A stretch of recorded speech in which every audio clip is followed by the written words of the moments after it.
Assalamualaikum warahmatullahi wabarakatuh. Halo friend, ketemu lagi bersama saya Amel Dasti, biasa dipanggil Amel, dari kelas 12 MIPA 2. Nah, di sini aku ada di acara talk show Bukan Mata Kaki.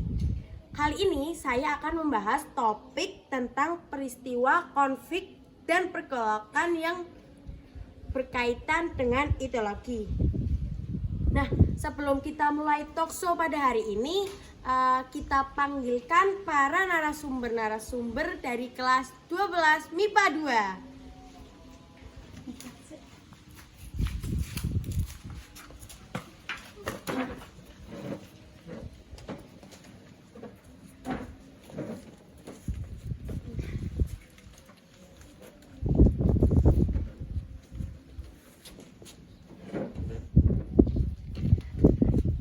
Sebelum kita mulai talk show pada sore hari ini, alangkah baiknya kan ada pepatah, tak kenal maka tak sayang. Bolehlah kita kenalan terlebih dahulu. Nah, kakaknya namanya siapa sih? Halo, nama saya Maina Pratiwi, biasa dipanggil Maina. Saya dari absen 19. Halo, saya Nur Azifah Desdani, nomor absen 26, biasa dipanggil Asifa. Halo, saya Devi Febriani, biasa dipanggil Devi, nomor absen 4. Halo, nama saya Najwa Ramadhani, nomor absen 23, biasa dipanggil Najwa. Halo, perkenalkan nama saya Muhammad Wala Afan Nizam, nomor absen 17, biasa dipanggil Afan. Halo, nama saya Muhammad Novan Indrian, nomor absen 24 dan biasa dipanggil Novan. Nah, kan sudah perkenalan nih, kita buka acara pada hari ini. Oke, dengan Kak Maina. Nah, tadi kan temanya tentang ideologi nih. Nah, apa sih yang dimaksud ideologi menurut Kak Maina? Nah, ideologi yang menurut saya pahami yaitu kumpulan atau gagasan atau ide-ide yang menyeluruh dan sistematis serta menyangkut dalam berbagai kehidupan. Oh, oke. Nah, apa sih menurut Kak Maina yang menyebabkan konflik tersebut? Yaitu terjadinya maraknya diintegrasi di Indonesia yang menyebabkan banyak pandangan terhadap bangsa dan tidak semua orang Indonesia itu terima, seperti yang terjadi pada pihak komunis yang ingin merubah ideologi bangsa Indonesia dari pihak agamis yang berupaya membuat negara sendiri, yaitu negara Islam Indonesia. Oke, Kak Asifa. Untuk poin selanjutnya kan kita akan membahas tentang peristiwa konflik ideologi. Yang pertama yaitu pemberontakan PKI di Madiun pada tahun 1948. Nah, apakah benar sih pemberontakan PKI di Madiun itu peristiwa yang sangat membahayakan? Iya benar, peristiwa itu paling berbahaya bagi keselamatan bangsa dan negara. PKI terbentuk kembali pada bulan Oktober 1945. Oh, jadi begitu ya, sangat bahaya sekali ya. Oke, Kak Asifa, tadi kan aku udah tanya tentang bahayanya pemberontakan PKI di Madiun. Nah, kalau aku boleh tahu nih, kapan dan di mana sih terjadinya pemberontakan PKI itu? Pemberontakan PKI di Madiun itu terjadi pada tanggal 11 September 1948 di Surakarta, Jawa Tengah, antara pasukan Pro PKI Divisi 4 dengan pasukan Pro Pemerintah RI Divisi Siliwangi. Oh, jadi pada tanggal 11 September itu terjadi konflik itu antara pro PKI dan pro pemerintah RI. Nah, oke Kak Asifa, tadi kan aku udah tanya tentang bahayanya pemberontakan PKI di Madiun dan di mana dan kapan sih. Nah, aku pengen tahu dong cerita singkat-singkatnya itu terjadinya pemberontakan PKI di Madiun. Nah, kejadian di Surakarta ternyata hanya sebagai peran taktik untuk mengalihkan perhatian pemerintah. Sumarsono dari Pesindo dan Letkol Dahlan dari Brigade 29 yang pro PKI melancarkan perebutan kekuasaan kudeta di Madiun. Terus Gembong PKI Muso dan Amir Sarifudin sedang berada di Purwodadi. Mereka kemudian segera ke Madiun untuk mendukung kudeta dan mengambil alih pimpinan. Mereka secara resmi memproklamasikan Soviet Republik Indonesia. Tindakan tersebut bertujuan untuk meruntuhkan Republik Indonesia dan hasil proklamasi 17 Agustus 1945 berdasarkan Pancasila dan menggantinya dengan sebuah negara komunis. PKI berhasil menguasai Madiun, Blora, Rembang, Pati, Kudus, Purwodadi, Ponorogo, dan Trenggalek. Oh, jadi ada 8 kota ya yang dikuasai oleh PKI. Oh. Selanjutnya saya akan bertanya kepada Kak Devi ya. Nah, tadi kan aku udah ngomong-ngomong nih sama Kak Azifa tentang pemberontakan PKI yang ada di Madiun.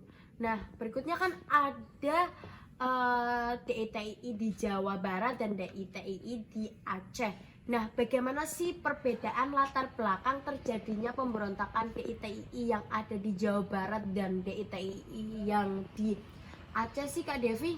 DITII di Jawa Barat dilatar belakangi oleh Kartosoewiryo terhadap perjanjian Renville. Nah, sedangkan DITII di Aceh dilatar belakangi oleh Daud Peoreus terdapat kebijakan terhadap pemerintahan Indonesia. Oh, jadi yang melatar belakangi DITII yang ada di Jawa Barat dan Jawa Tengah itu karena akibat kekecewaan terhadap masing-masing. Nah, tadi kan aku udah denger langsung nih dari Kak Devi tentang DITII di Jawa Barat dan DITII di Aceh. Nah, selain itu kan ada DITII pemberontakan yang ada di Jawa Tengah. Apa sih yang melatar belakangi dilakukan pemberontakan DITII di Jawa Tengah menurut kamu? Menurut saya, pemberontakan terjadi karena penolakan masyarakat terhadap perjanjian Renville yang harus mengosongkan tanah Tegal, Brebes, dan Pekalongan.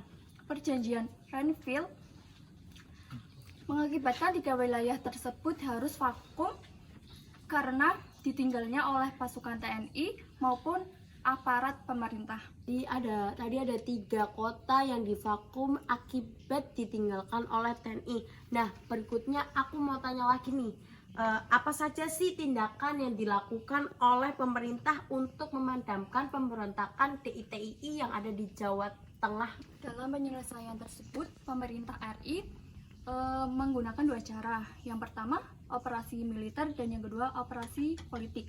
Nah, kalau operasi militer itu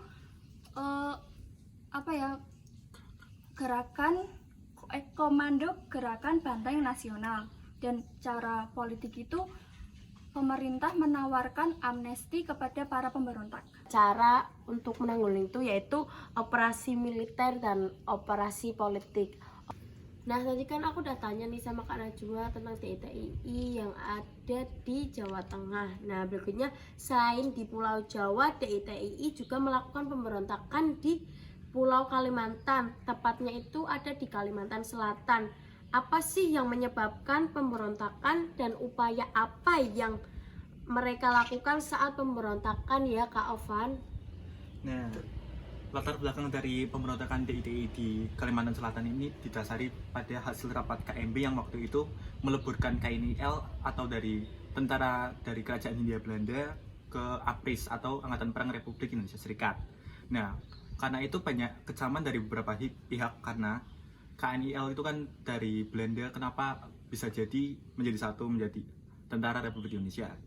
Nah, hal itu ditambah dengan adanya kebijakan RERA atau reorganisasi dan rasionalisasi, di mana APRIS yang saat itu berubah menjadi APRI itu mengadakan seleksi ulang terhadap pasukannya.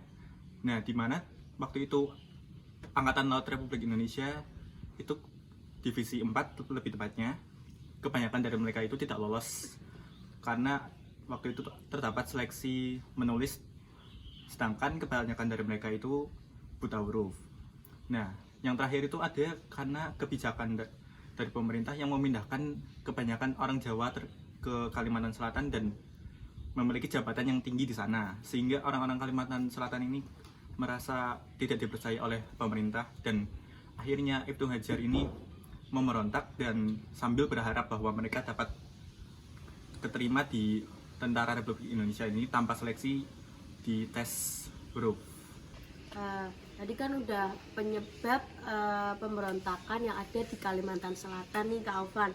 Nah, gimana sih respon pemerintah sana terhadap mereka dan bagaimana akhir dari pemberontakan yang ada di Kalimantan Selatan itu Kak Alvan? Oke, kan pertama-tama itu Ibnu Hajar ini mendirikan kumpulan yang bernama Kumpulan Rakyat yang Tertindas atau KRJT.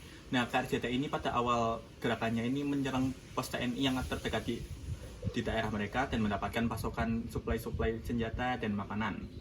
Nah, akhirnya karena sudah lama, akhirnya pemerintah ini melakukan berbagai upaya seperti upaya militer.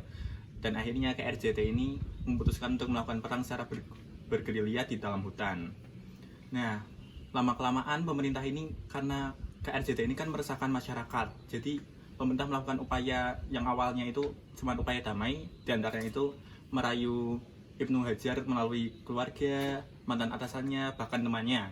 Namun itu semua tidak berhasil dan akhirnya pemerintah melakukan upaya militer berupa yang pertama itu ada operasi D5 yang akhirnya mereka dapat menyandra beberapa orang pasukan DITI, dan yang kedua itu ada operasi segitiga.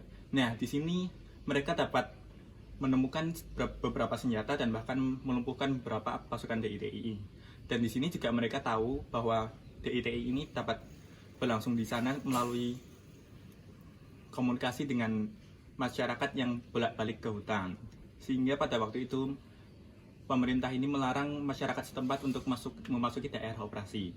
Nah, karena hal tersebut DITI akhirnya terpojok dan mereka terpaksa harus mundur ke Kalimantan Timur, sehingga terjadilah operasi Riko di mana pasukan dari APRI dari Kalimantan Timur dan Kalimantan Selatan ini bersatu dan akhirnya Ibnu Hajar menyerah setelah Ibnu Abdul Aziz melaksanakan diplomatis secara bahwa mereka memberikan pengampunan kepada Ibnu Hajar dan dia akan mendapatkan posisi di TNI, tapi sebenarnya itu cuma kebohongan dan akhirnya Ibnu Hajar ini dieksekusi mati.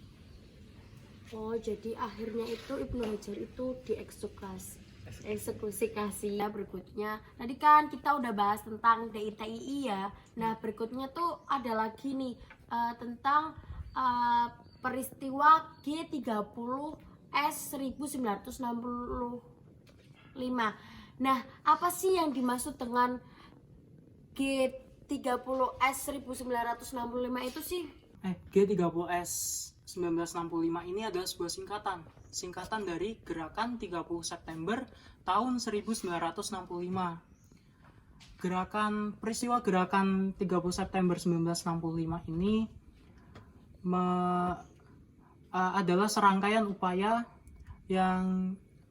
pemberontakan yang dilakukan untuk menggulingkan kekuasaan pemerintahan yang sah dan mengganti ideologi bangsa Indonesia yaitu Pancasila menjadi ideologi komunis. Peristiwa ini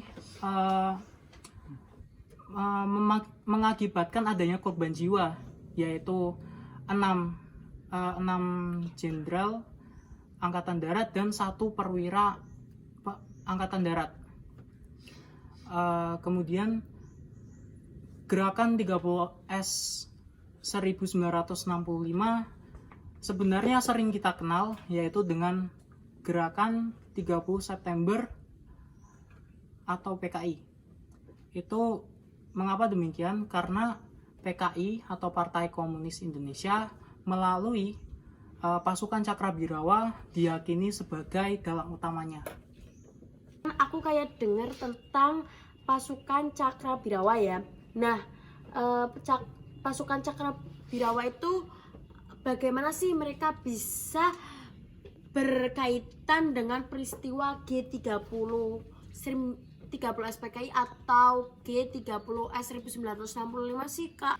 Oke, jadi Cakrabirawa ini sebenarnya adalah pasukan pengaman dari Presiden IR Soekarno.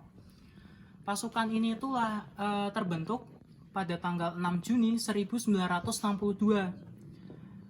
Untuk mengapa mereka bisa berkaitan itu karena hasil investigasi yang telah dilakukan ada banyak pasukan Cakrabirawa yang terlibat langsung dalam G30 SPKI tersebut. Namun jangan salah, tidak semua dari pasukan Cakrabirawa itu terlibat langsung. Hanya sekitar 2%-nya saja. Jadi total pasukan Cakrabirawa itu ada sekitar 3.000 orang, dan 2%-nya saja itu sekitar 60 orang yang terlibat. Pasukan Cakrabirawa ini telah dibubarkan, disusul dengan surat perintah 11 Maret atau Super Semar. Baik, lalu bagaimana sih cara penyelesaian yang dipilih oleh Indonesia pada saat kejadian tersebut sih, Kak Novan? Waktu itu Indonesia, tepatnya para mahasiswa, melakukan demonstrasi secara berkelanjutan dan mengutarakan 3 tuntutan yang dikenal dengan Tritura, 3 tuntutan rakyat. Tritura ini antara lain adalah yang pertama, bubarkan PKI beserta ormas-ormasnya. Kemudian yang kedua adalah pembersihan Kabinet Dwikora pada unsur-unsur PKI.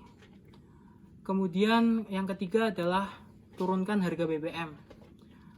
Menanggapi hal tersebut, pemerintah yaitu Lejen Soeharto memberikan saran kepada IR Soekarno untuk menerbitkan sebuah mandat kepadanya yang dikenal dengan Super Semar, Surat Perintah 11 Maret tahun 1966. Hal ini demi memulihkan keamanan dan kewibawaan pemerintah. Akibat adanya Super Semar ini, Soeharto dapat melakukan tindakan-tindakan yang diperlukan untuk mengatasi keamanan dan stabilitas pemerintah. Semua yang berkaitan dengan PKI ditangkap atau bahkan dieksekusi di tempat. Kemudian untuk keturunannya itu diawasi langsung oleh pemerintah. Oke, jadi yang aku tangkap dari Kak Novan tadi ngomong itu akibat adanya usulan dari para mahasiswa yaitu Tritura, diterbitkanlah Super Semar yang mengakibatkan bubarnya PKI. Terima kasih udah datang di talkshow pada hari ini ya. Semoga apa yang kita bicarakan pada hari ini bisa bermanfaat untuk orang lain. Dan mohon maaf kalau semisal dalam acara talkshow hari ini kurang-kurangnya, mohon dimaafkan ya. Ya, terima kasih. Sama-sama. Oke, aku mau closing. Sekian dari saya, kurang lebihnya mohon maaf. Wassalamualaikum warahmatullahi wabarakatuh. Waalaikumsalam warahmatullahi wabarakatuh. Audio Jungle.